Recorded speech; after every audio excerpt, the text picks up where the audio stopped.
Сәлем достар, мен балық котлеттеріне арналған сүйікті рецепттерімнің бірімен бөліскім келіп отыр. Котлеттер өте нәзік, шырынды, дәмді болып шығады. Менімен бірге жасап көріңіздер, отбасыларыңызды қуантудан жалықпаңыздар. Ең алдымен сұлы жармасын блендерден ұнтақтап аламыз. Сіздерде блендер жоқ болса, ет татқыштан да өткізіп алсаңыздар болады.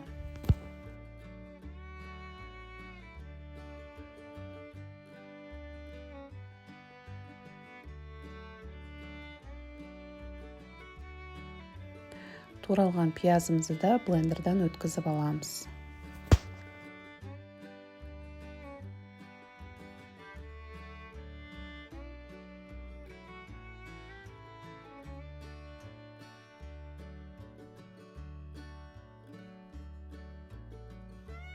Енді балығымызды дайындаймыз. Балығымызды жуып, тазалап алдым.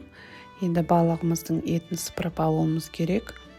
Бұл жерде мен ақ желкен балығын қолдандым. Сіздер өздеріңіздің қалауларыңызға қарай балықты таңдасаңыздар да болады. Енді балығымызды ет тартқыштан өткізіп аламыз. Ет тартқыштың тісі ұсақ болғаны абзалырақ. Өйткені балықтың қылданағы қалып қалса да ет тартқыштан өтіп кетеді. Болмаса, екі рет өткізіп жүргендеріңіз дұрыс. Ет тартқыштан өткен балығымызға пиязымызды қосып, жақсылап араластырамыз.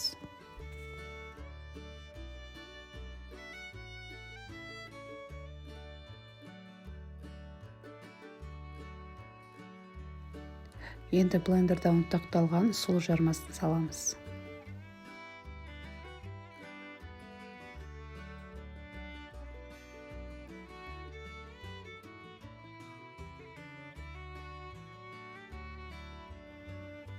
Енді бір жұмыртқаны салып, жақсылап араластырып, бетін пакетпен жауып, холодильникке 1 сағатқа қойып қоямыз.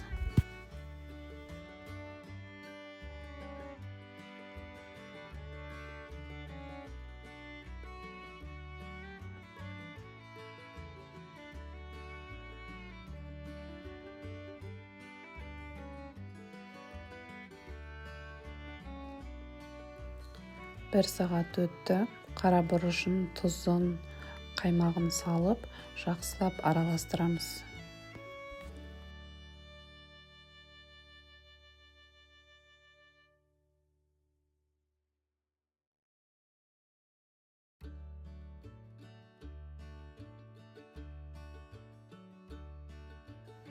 Егер салмаларыңыз сұйық болып жатса, 2-3 ас қасық ұн қоса жіберсеңіздер де болады.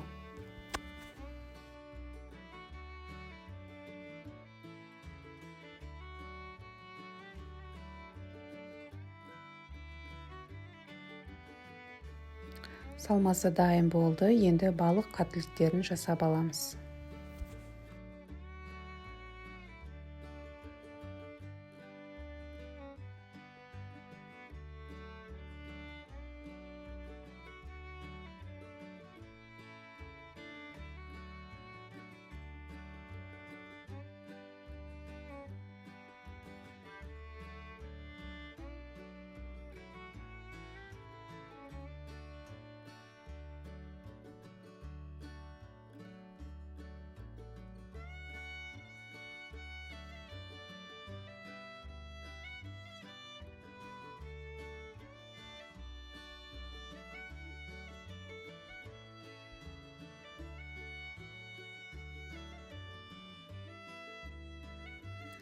Қызып тұрған табамызға майымызды құйып, қызып тұрған майға балық котлеттерін салып қуырамыз.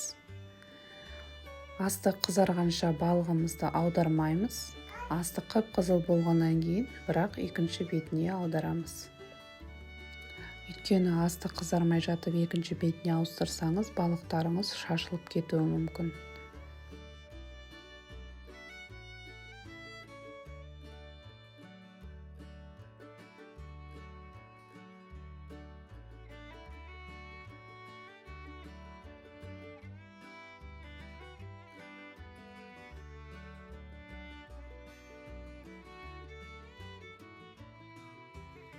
Міне бір жақ беті қызарды, енді екінші бетіне аударамыз.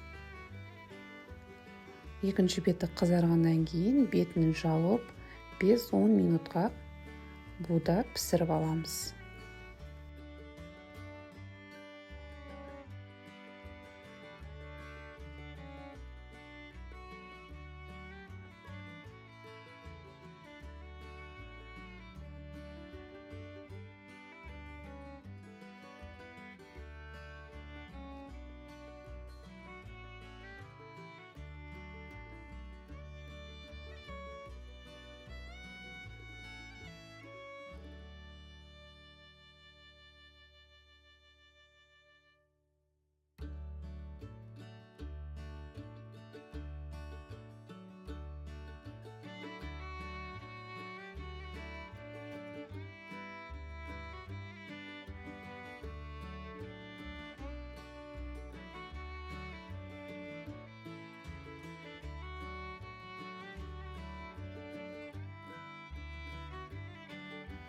Міне балық котлеттеріміз де дайын болды.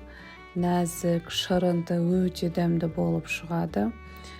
Мен балықтың жанына картошкадан пюре жасадым. Өздеріңіздің қалауларыңызға қарай жасасаңыздар да болады, жасамасаңыздар да болады. Менің рецептімен жасап көріңіздер. Ұнап жатса комментарий жазып, менің арнама тіркелуді ұмытпаңыздар.